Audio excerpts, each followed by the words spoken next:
My favorite quote from our readings as it relates to leadership and where I am in my thinking about leadership right now is from Rusa, 2005, from the week on distributed and critical perspectives of leadership. So Rusa, 2005, said that power emanates from consensus rather than being the means for achieving consensus. Power emanates from consensus rather than from being the means for achieving consensus. So I love that quote. And it really makes me think about the exercise of power and influence and higher purpose leadership, distributed leadership, equality, status, collectivism, collaboration, and that's really where my head is at in thinking about leadership right now.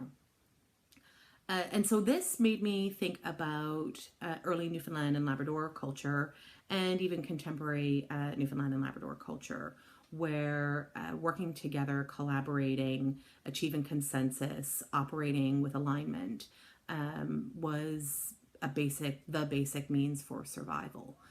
It really wasn't a choice. You had to do this. And so when I looked for ways to exemplify this, this song came to mind. What I really like about it, it's called Tickle Cove Pond. It was written by Mark Walker in the early 20th century.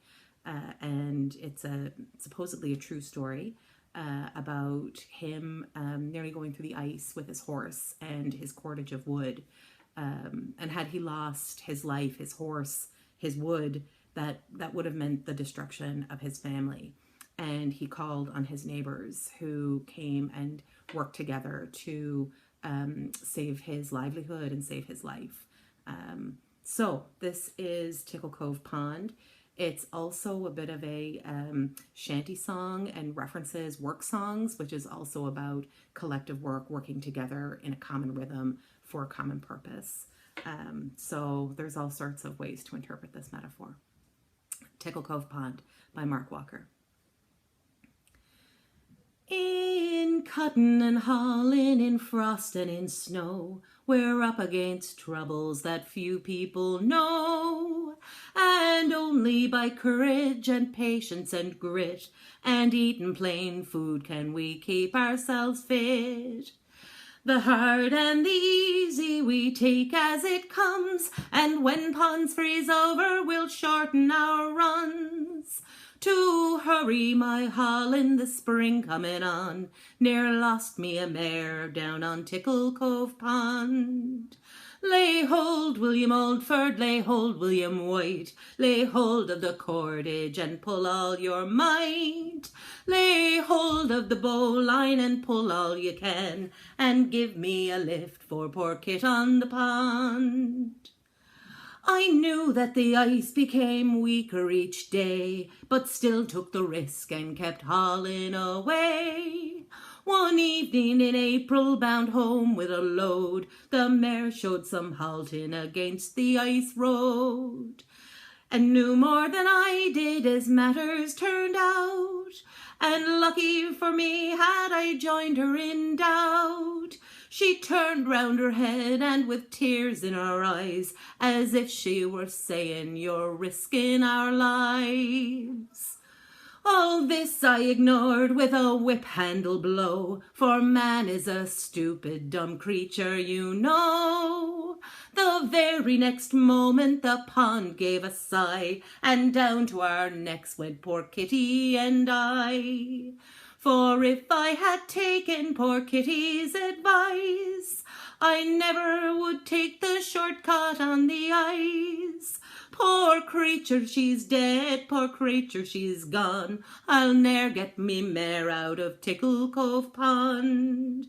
Lay hold, William Oldford, lay hold, William White, lay hold to the cordage and pull all your might.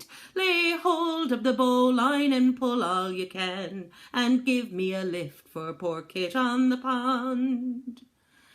So I raised an alarm you could hear for a mile, and neighbours turned up in a very short while. You can always rely on the old Fords and Whites to render assistance in all your bad plights. To help a poor neighbour is part of their lives. The same I can say for their children and wives. When the bowline was fastened around the mare's breast, William White for a shanty song made a request. There was no time for thinking, no time for delay. Straight from my head came this song right away. Lay hold, William Oldford, lay hold, William White. Lay hold of the cordage and pull all your might. Lay hold of the bowline and pull all you can, and give me a lift for poor Kit on the pond. Lay hold, William Oldford, lay hold, William White. Lay hold of the cordage and pull all your might. Lay hold of the bowline and pull all you can, and with that we brought Kit out of Tickle Cove Pond. Woo! Thanks, boys.